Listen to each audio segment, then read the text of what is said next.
Hi, I'm Mike Acosta, and I'm the course leader for Games Art at the University of Staffordshire and also a senior lecturer. Cool, and I'm Mike Beardwood, another award leader for games design. What are we doing today? So, we're going to look at using Substance Designer and multi-angle photography over photogrammetry. So I'll give you a kind of a rundown of the techniques that are currently used.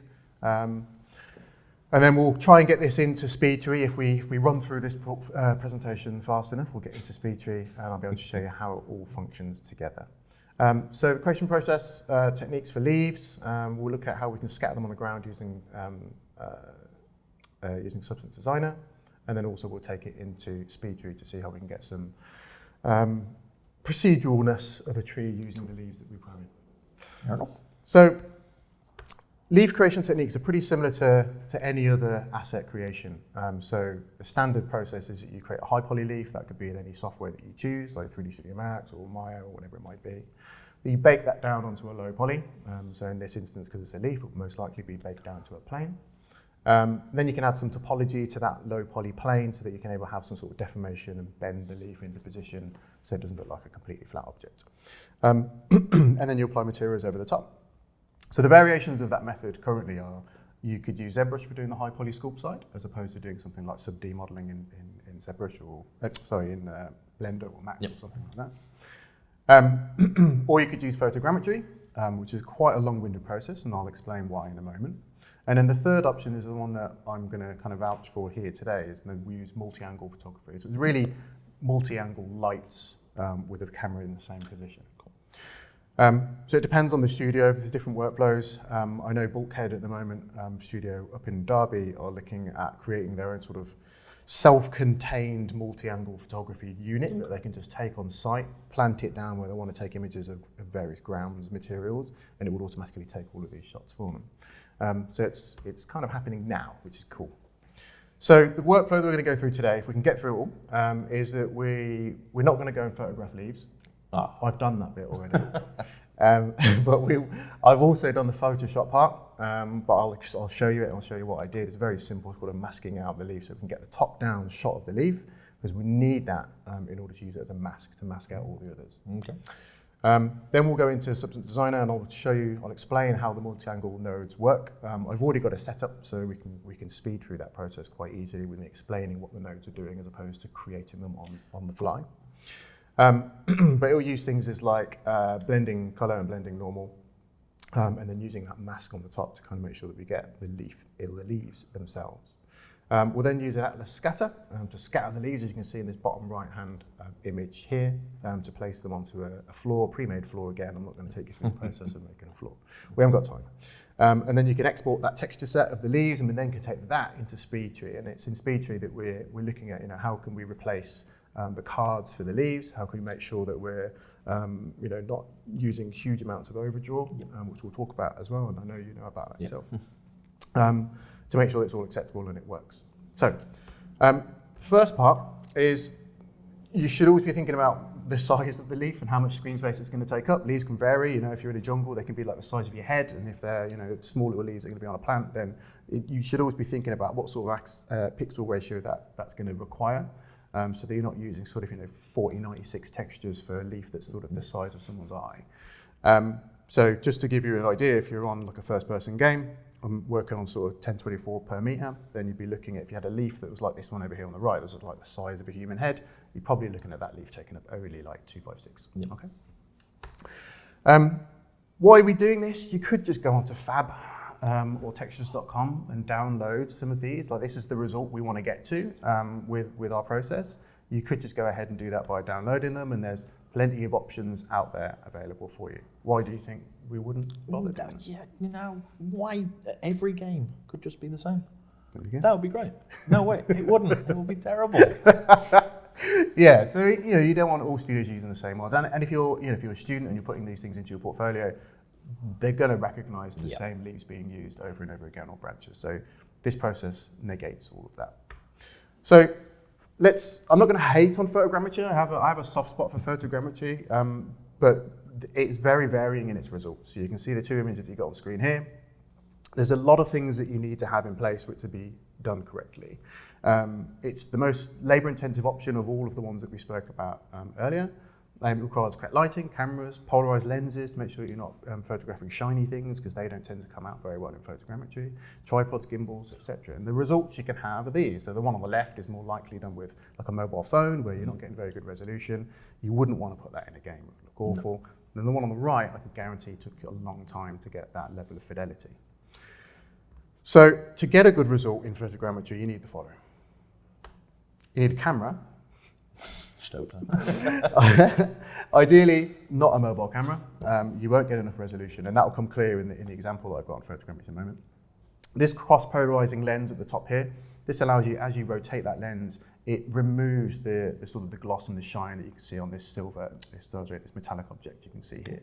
And that means that the photogrammetry software is able to pick up all the details in that much better than it would if it saw these reflections coming at it. So polarized lenses, super important. Anything shiny, stones, and in our case, leaves, you want to have one of those on your lens. It's also a good idea, as we were talking a second ago about the scale and the size of these things, have some kind of ruler with you so that you understand how big this asset is when it comes to, you might not work on it from start to finish, you might go and work on other things and come back to it. This will allow you to remind yourself how big you should be using your texture sizes. Another thing that you need for photogrammetry to come out really well is one of the color calibrators. They're fairly cheap to get hold of, but it's another thing that you need to have when you're on site. Make sure your white balance is correct and the color that you get, that you saw in the day, is the color that comes out in the game. It's always advisable to shoot in RAW. So these two images were taken at exactly the same time. The one on the right is a JPEG, and what happens with JPEGs is any of the lighting information that doesn't get caught by that compression type can never come back. Yeah. You can't bring that light back, whereas with a RAW image, you can. Yeah. So always advisable, shoot on RAW if you're using a DSLR camera. I think some phones have the ability to shoot RAW. So. I reckon they probably do these days.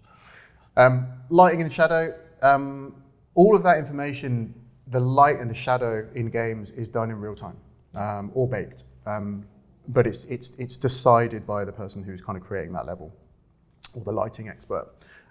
So ideally, when you're taking your images of whatever surface it is, or in our case, leaves, you want to make sure that there isn't any shadow at all, so that we can get all of the detail comes through. So make sure that's another thing that you tick off your list. Shooting angle is also really important. If you shoot directly down with traditional photogrammetry, it's essentially like if you had a normal map of a cube on top of the plane and you shot the normal map from directly down, you would never see the sides, right? So it would look as if it wasn't there at all in the normal representation, the map and the representation.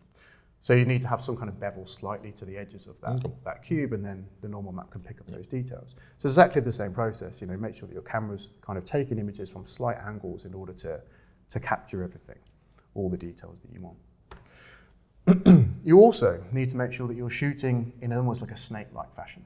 And you do that kind of walking forwards, because if the ground is something that is disruptible, let's imagine that you're trying to do photogrammetry of sand, I wouldn't advise it, but you're going to have your footsteps in that all the way along. So the other thing is you want to make sure that you're shooting and getting everything in shot. You really want something in between, like a sort of 40 to 60% overlap of your photographs as you're taking the images of this, of whatever it is, be it leaves, be it ground. So it's the same process for everything. So I did this process when I did the photogrammetry for the leaves, and you'll see it in a moment. What you end up with, or how many images should you have?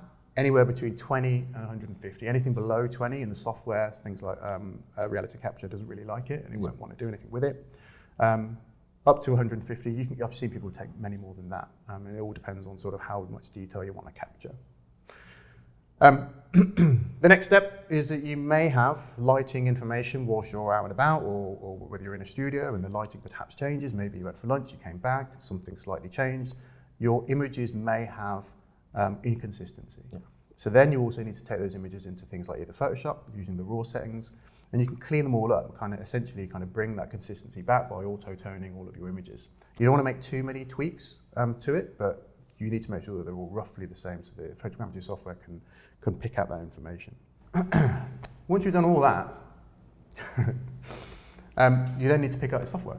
And there's different software. You can use your mobile software. So, Ant here, who runs our concept art course, a very big fan of Kiri Engine, which is a mobile-based version of using photogrammetry. The industry standard seems to be at the moment reality capture, owned by Epic, or recently owned by Epic. And the other one is Metashape, which is you probably see this more in sort of CAD, industrial sort of large-scale drones looking down and taking shots like that. You also need software, so we're looking at Substance Designer, Substance Sampler. Both of those are capable of doing photogrammetry. You've got Photoshop that you need. You obviously need Lightroom, as I explained already. You then need to take as many photos. So I've got 106 photos that I took. This is me. This is a little A4 piece of paper with some leaves on the top. This is in my house. I luckily had a nice light directly above. Very nice. I took 106 photos, dropped them all into the software, told the software to align all of those images so it knew what was there, and it basically creates like a point cloud so it understands what's there. Okay. It then takes that point cloud and turns it into a 3D mesh, which looks something like this. Right? All looks okay so far. Then you tell it to apply color, and it will look something like this. And I can show you very quickly what that looks like in the software. Oh, maybe I can't. This one, please. There you go. So there's the example of what that's looking like inside the software. Cool. So there's the scan, and it looks okay. It looks pretty good from the color version.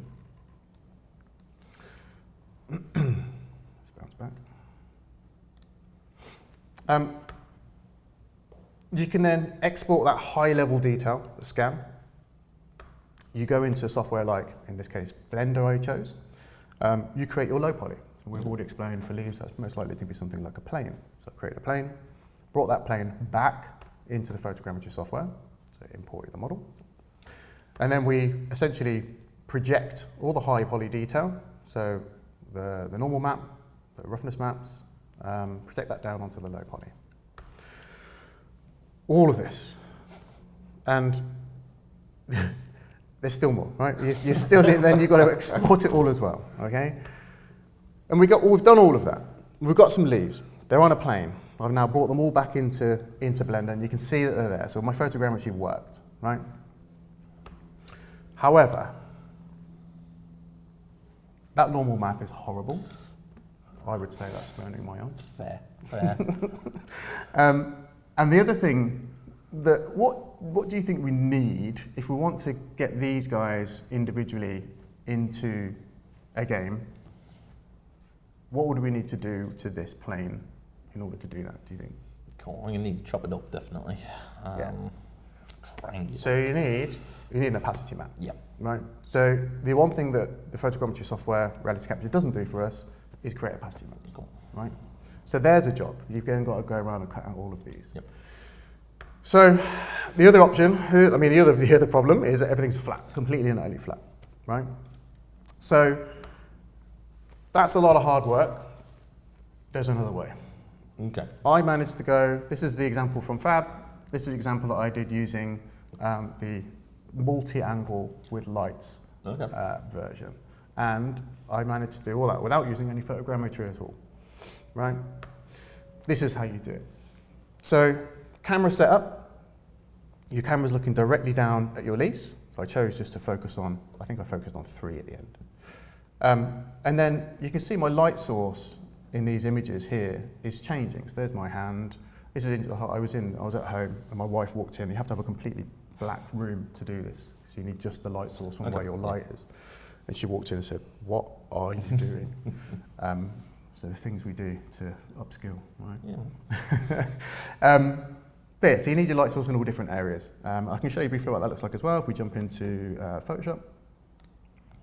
So here you can see, if I hide some of these, so there's one light source. You can see the light source is coming from this angle over here, pointing that way. And then if we move through, you can see the light source changes each time to kind of rotate around the image, right? Or rotate around our leaves. Okay. And there's one from almost above. I think the light source is coming from this direction, right? So you can take up to 8 different angles. Okay, so Substance Designer will have an input of only 8. I think I chose 6 on this example. And then the final piece that I needed to do was to create a top-down shot. So the best I could get was, I think I took this one, my camera, I think if you look at the image of my camera, it's slightly back, so it's always going to show us a tiny bit of shadow. Yeah. But what you need is to be able to create a mask as well. And you could go around with your polygonal lasso tool all the way around. But then you might as well, you're getting close to the time it takes to do all of the photogrammetry stuff. Yeah. So the lovely Photoshop these days, if I grab this layer that we're on at the moment, this option over here, your object selection, is actually super powerful. I think it uses AI pretty much to do this now, and it should select just our image. I think you can see the bounding ants running around the outside. There we go, yeah. It's actually picked up some of the shadow. The first time I did this earlier today, it didn't pick up those bounding ants. But essentially, you can go around and choose not to choose these bits here, and you end up with something that looks more like this image, which would just hide these guys. Boom, boom, boom, boom. There. So you want this, and we can then take that into Substance Designer and play around to get a mask out of it, which we'll use to say, here's where the leaves are, don't worry about all the other shadows that you took. Yeah. Okay. So let's go back to our presentation. So then, when we're inside of Substance Designer, this is the node setup that we want for it. And actually I can bounce into Substance Designer to show this a little more clearly. Where are you? Here. So how this works is we import our resources. So we've got our top left, top bottom right, top left, top right, above. Okay. So there's our 6 images, and then our looking down from the top image. Now looking down from the top image, the node structure is bring in the bitmap, add a grayscale conversion, so just make it black and white, and then we use a histogram scan, which it basically is adding on a whole chunk of brightness and contrast in order to pull pretty much a mask, which is what we want. And I'm just moving to a dot node here because I'm going to use this mask in a couple of places, so I just throw it out to there instead of having multiple lines going to different nodes.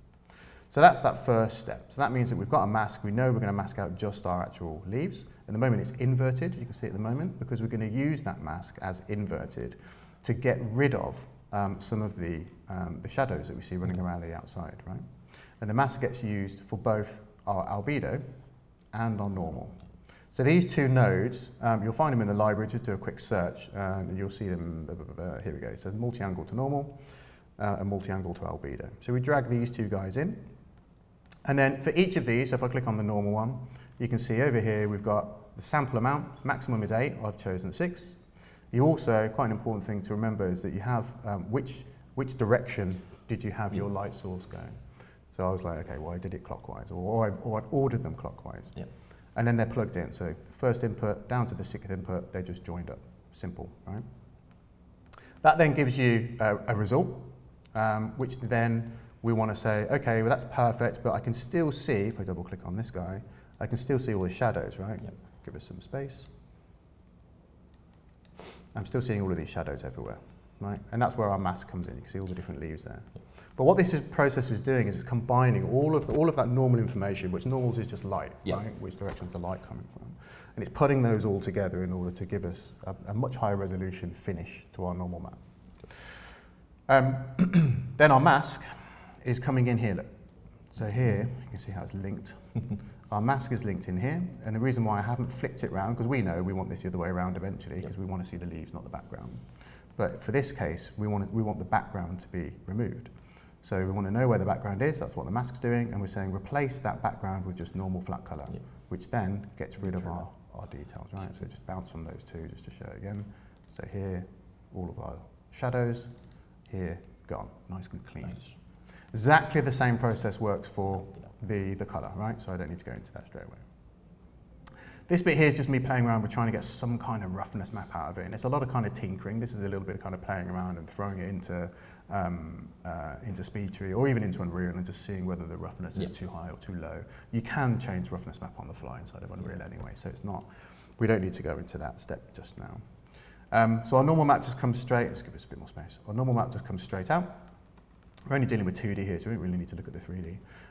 So the normal map goes into there. I did pull a height. It's not really going to be used inside a SpeedTree, so it's not necessary, but I just pulled it out anyway. You can see it's not exactly correct anyway. The height is weirdly high on the ends of these and lower on the bottoms, which isn't right.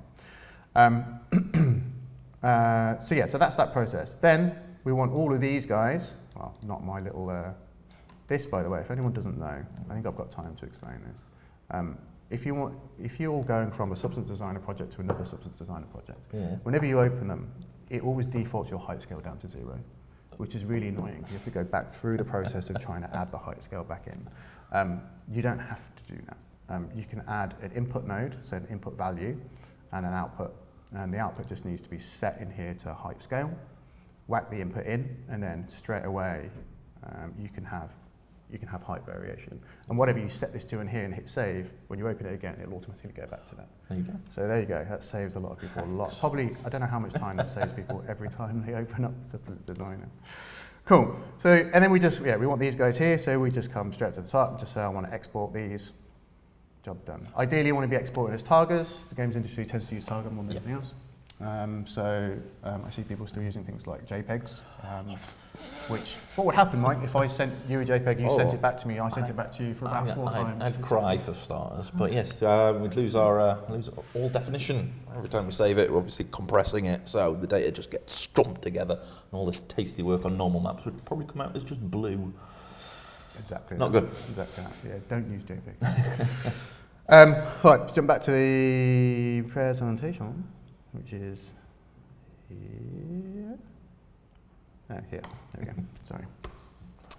So all that, and you've got 3 leaves, right?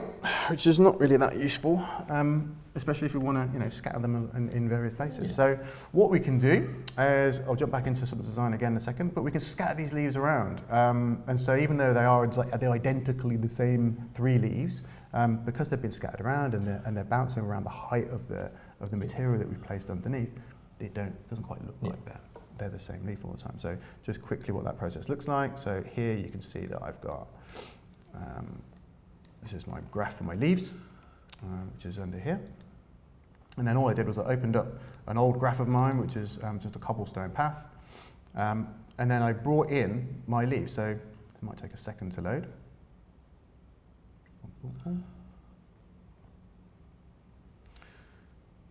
Cool. So there's our cobblestone. And then all we do is we go and grab our leaves, scan this one here, and we'll just drag it straight in, and that creates this one that you can see here. Once you've done that, Atlas Scatter is your friend. You bring in an Atlas Scatter node, apply all of these in. Make sure an Atlas Scatter won't work unless you've got that height one plugged in. So even though the height was incorrect on our leaves, you don't plug it in. You have to plug it in, sorry. Otherwise it won't show inside the Atlas Scatter. So height needs to be in there and opacity needs to be in there. Otherwise this won't work. Obviously opacity needs to be in there. And then whatever material you've created in the past, so let's say you've got another Substance Designer material here, and you've been working on bricks or cobblestones or whatever it might be, similar to mine, then you drag that in. Those two come together, and then with our Atlas Scatter, we can actually choose, by how much it's scattered, how big the leaves are, how small the leaves are. I think I'm using so many applications that if I do this, it's going to take a little bit of time to render, but there you go. So you can change things like scale, size, where they are, how they scatter, etc. Where's my mouse gone? There we go. So so we have that. So that's how you would scatter these leaves now onto your surfaces, and obviously it's all procedural. So no matter how sort of big or small that surface is, you can scatter them wherever you would like. So that's all good. But what about actual trees? Which is the fun part, because then you can kind of you can create all sorts of cool looking different trees, and we'll do it all now using SpeedTree. So SpeedTree works like this. I have a little tree here that I created. It's basically you've got a branch. Let's have a look at it over here again. A lot of nodes going on in this this presentation. So you start with a trunk, which is our trunk just here. You could come in here and you could decide that maybe you wanted, I don't know, 2 trunks, or 3, or 4, or however many you wanted. So you can change that in here. That's the beauty of this software being so highly procedural. You can change it to whatever you want. And then from that, I also wanted here a cap. So a cap is actually the end pieces. So you see here, this little piece that are highlighted yellow. So that allows us to cap the ends. Otherwise, you just have a kind of a cut off at the top, and if you look down on it in the game, you just see like a circle. You'd be able to see through it. So you always want to have caps on the ends of your trunks if you're creating them. From that, we can create branches. So here's our first set of branches, and it kind of works exactly the same. So, you know, these, you can change all of these modes, and they depend on sort of whether the branches appear next to each other, or if they appear sort of staggered, or if they appear absolute. So absolute is however many I tell it to. So 7 is what I've got written down here. So it will create 7 branches for me, right? And again, all procedural, so we can change and adjust how many or how little we want of those on our tree. From that, we then go into our second set of branches, which is our sort of smaller ones you can see up here. And it's exactly the same thing. We're just noding one node to another, and we're just creating more and more branches. So you can see how this just levels up and up and up, Yeah. right? But the important part is we want to create leaves. And so here I've got a leaf mesh that I've applied onto the top. And nothing's there at the moment because we haven't brought any of our textures in. Okay. So here's how we start with it. So adding in your leaf mesh, then over here on the right-hand side, we've got, and I don't know why they hide this, it's all the way down here, like it's difficult to see. We've got materials, we've got material sets, and we've got meshes. So our leaf mesh is already by default a plane, okay? What we want to do is apply our materials onto that plane. So currently there's nothing on it, right? There's our representation of what our plane is looking at. So we want to throw our leaves onto there, so I'm going to go and grab my designer exports. And I'm just going to say, right, I want my base color right here. Notice how I'm in targets. I can throw that on. There's the base color sat on there. And we can go and grab the other one. So we want to grab I don't want height, I want my normal map. Boom, boom, boom, that goes in there. One thing I should mention is at one point, let's just go back to our 3 leaves. We did need to flip our opacity, our mask, right? So here's our invert grayscale. So from the opposite, invert grayscale, we'll just flip it. So now we know we're going to get leaves and not background. So let's go and bring that mask in as well. That goes into our opacity. And then we've got a roughness map, which is me kind of fudging around trying to make one, but it will work for now. So there's our roughness map thrown in as well. And we end up with this, okay? Yeah. So cool, not really working there, there's nothing there. What we want to do, we can drag and drop this in onto our leaves, but it won't show anything until we make some cutouts. Okay. Now cutouts is where the important part comes in about overdraw. So I mean, you must know about overdraw. Do you want to explain overdraw? Yeah, so basically if we've got a lot of stuff is brought in as in squares, so you've got plenty of squarey things on the screen, yep, rather than the actual shape of the object itself. So basically when we get problems when we're dealing with alphas, just like these guys here, where it's actually only a small bit of that sheet that we want, but I mean traditionally everything had to be in powers of 2 squares in Engine. Luckily that's a little bit more friendlier these days, but we're still effectively, for a small leaf, you've got the square about this big, all of that's kind of there, just the opacity of it needs to be dealt with in some way. So that opacity is being dealt with at runtime, which it's a whole lot of nothing that takes up a whole lot of space.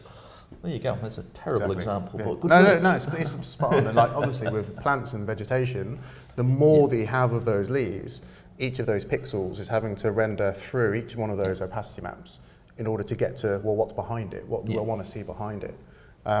Which is, it's intensive. So what we want to do is create cutouts, and this is what SpeedTree is really clever at. So how do we do it? We create our first cutout. So here, I could delete that one, but I just click on Add, and then we can jump in there and edit it. So here we can see there's our 3 leaves. Let's make this a little bigger so people can see on the camera. So here's our 3 leaves. So we can pick one of these guys, and whichever one we pick, we need to move this guy to say, well, where's the start of the leaf, or where's the start of it, right? So maybe we want to let's do the middle one. So I'll move this to the end of the middle one, and then I've got a little rotation tool up here if I wanted to, if the leaf was in a different rotation, so I can move that, right?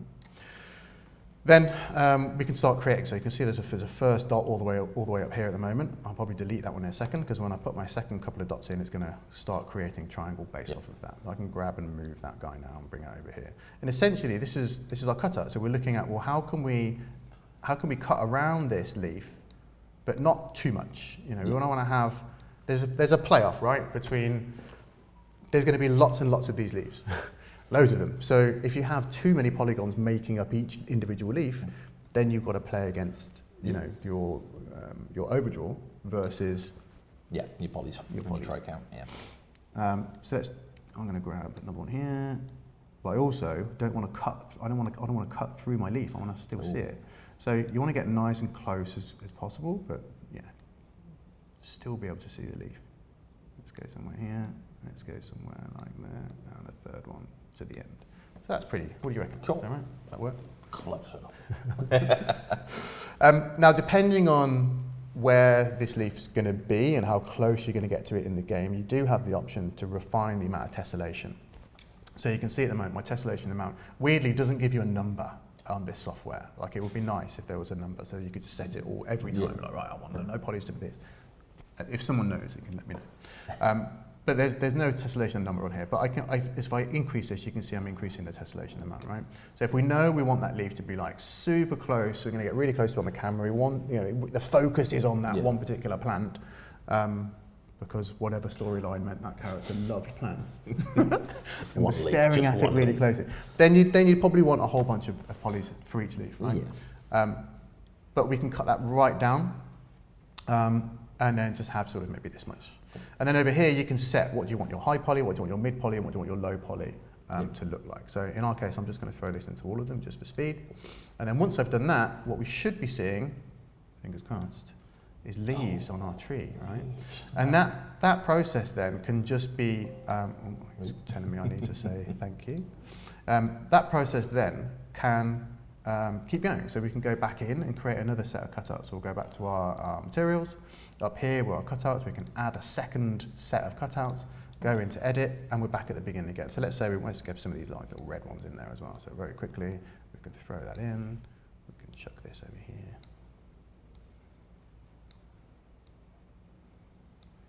And create another set.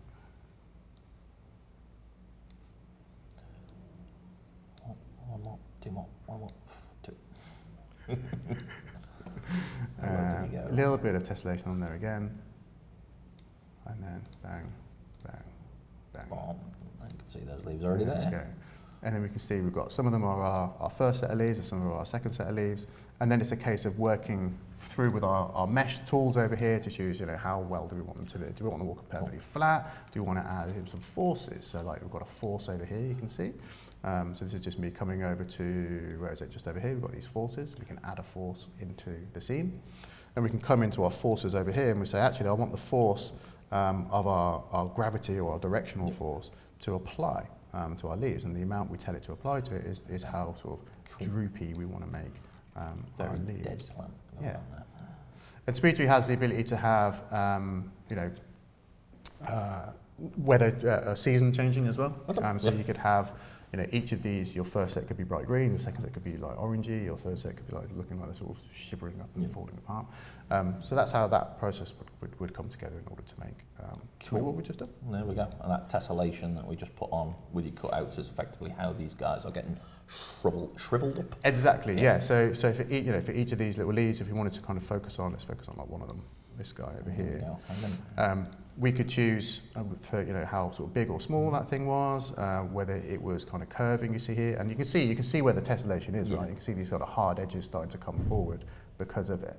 I've also got, so this is how we kind of curve the leaf and do it like a butterfly. We've also got settings on here for our resolution that we can change, but there's also one in here for collision, which obviously is quite important. So there's a few in here that are actually kind of colliding with each other. I've got it set to high quality. If we had it on low, we'll get a whole bunch of overdraw. We should be getting a load of overdraw of leaves kind of sitting on top of each other. And if we crank that up, it should remove some. It doesn't seem to be doing it at the moment, is it? Let's go to low again. No, it doesn't seem to be doing it. Interesting. Okay. An issue with me at that point.